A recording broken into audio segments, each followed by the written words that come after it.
ரொம்ப முக்கியமான தூயாவின் தூண்டுதலால், உதவியால், துணையால் நாம் இதை செய்தோம். இது நம்முடைய முயற்சி அல்ல, நம்மளால முடியாது. அவர் நமக்கு இத்தனை நாட்களாக உதவி செய்தார். ஆனா அதே வேளையில் இவ்வளவு ஆசீர்வாதங்கள்லாம் இருந்தோம். இன்னும் அதாவது பலர் இன்றைக்கு நம்முடைய வாழ்க்கை ஆராய்ந்து பார்ப்போம். இன்று பலரும் இந்த உண்மையான கிறிஸ்தவ வாழ்வு வாழ முடியாமல் தவிக்கிறார்கள்.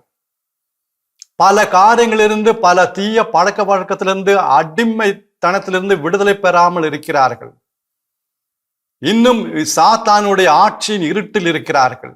வெளியே வர முடியாமல் இருக்கிறார்கள். ஒரு சோர்வு, தளர்ந்து போகிறார்கள். என்ன காரணம், என்ன தடை என்பதை குறித்து நாம் இன்றைய சிந்தனையில் நாம் தியானிக்க போகிறோம். தூயாவின் துணையால்.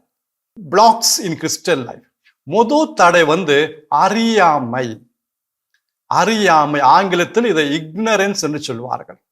பல ஆண்டுகளாக கிறிஸ்தவர்களாக இருக்கிறோம். பல ஆண்டுகளாக, ஒரு வருடமும் 2 வருஷம் இல்ல, பல ஆண்டுகளாக கிறிஸ்தவர்களாக இருக்கிறோம்.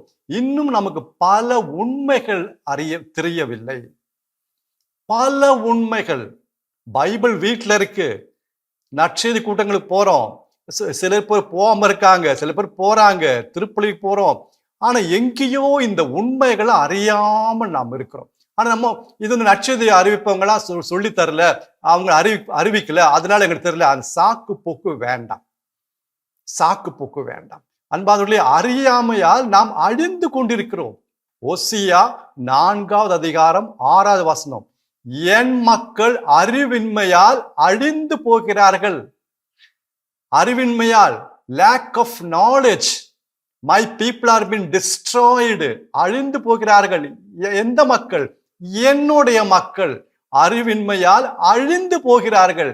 அவ்வளவு வேதனையோடு தந்தை சொல்லுகிறார் கடவுள். ஆனா கடவுள் எல்லாமே சொல்லியிருந்தாரு. எல்லா வார்த்தைகள் இருக்கு. ஆனா நமக்கு நேரம் இல்லை, அது படிக்க நேரம் இல்லை, அது தெரிஞ்சுக்க நேரம் இல்லை, அறிந்து கொள்ள நேரம் இல்லை, அது கேட்க நேரம் இல்லை. அறியாமையால் இதனால அழிவு வருதுங்க. எனக்கு தெரியாதனால எனக்கு அப்படி கிடையாது, அழிவு வருகிறது. அழிந்து போகிறார்கள். எவ்வளவு வேதனைக்குரிய விஷயம். அன்பானவர்களே, மிக மிக பெரிய ஒரு தடை இது. முதல் தடை. இதை நாம் அகற்ற வேண்டும். இறை வார்த்தையை வாசிக்க வேண்டும், தியானிக்க வேண்டும். அதற்கு நேரத்தை நாம் செலவு செய்ய வேண்டும். நேரத்தை செலவு செய்ய வேண்டும். இல்லைன்னா முடியாது, ஒண்ணு நடக்காது. அழிந்து போவோம். அது கடவுள் அவருடைய வேதனை, உள்ளத்தின் வேதனை. அப்ப அறியாமையை நாம் அகற்ற வேண்டும்.